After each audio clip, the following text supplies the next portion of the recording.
আপনি বিএনপি ছাড়লেন কেন?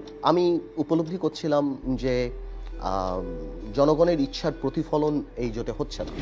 সো যখন হচ্ছে না তখন আই থট যে আমার মনে হয় এখন এর চেয়ে বেটার আমি আমার দলে কনসেন্ট্রেট করি এবং আমি কাজ করি। এই কারণে আমার জোট ছাড়া। কেসারেন শেকড় থেকে শিখরে।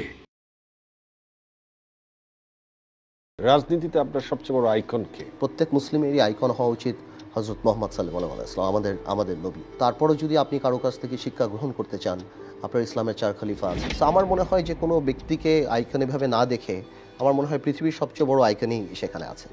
আর আপনি যদি মনে করেন হ্যাঁ ইন্সপিরেশন কার কোনটা ভালো লাগে, সেক্ষেত্রে আই এম ভেরি ওপেন। আমি যে কারো কোয়ালিটি ভালো সেটা আমি গ্রহণ করতে পারি। আমি বঙ্গবন্ধুর বলিষ্ঠতা আমার খুব পছন্দ।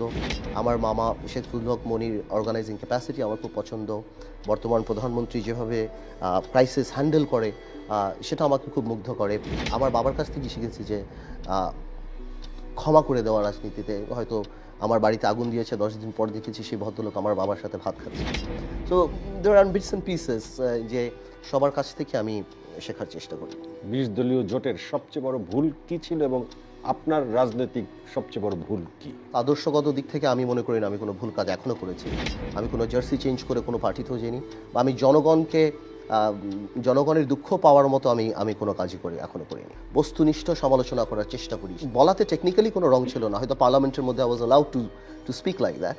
কিন্তু এই দেশে একটা জিনিস থাকে না যে আপনি when you are 32 years of age, আপনি একজন ভদ্রলোক যার 65 বছর বয়স, আপনি হয়তো সত্যি বলছেন কিন্তু জনগণ ওইটাকে সেরকম পারসিভ করে না।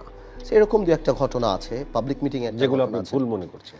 আমি মনে করি এরকম না করা যত, যেমন আমি আপনাকে বলতেই পারি এগুলো করেন বলেই তো আপনি হিট। না, নট নেসেসারি। একদমই এই কথাটা সত্যি না যে এগুলি করি এই জন্য আমি হিট। আমি হিট নাকি সেটা বড় কথা না। সুপার।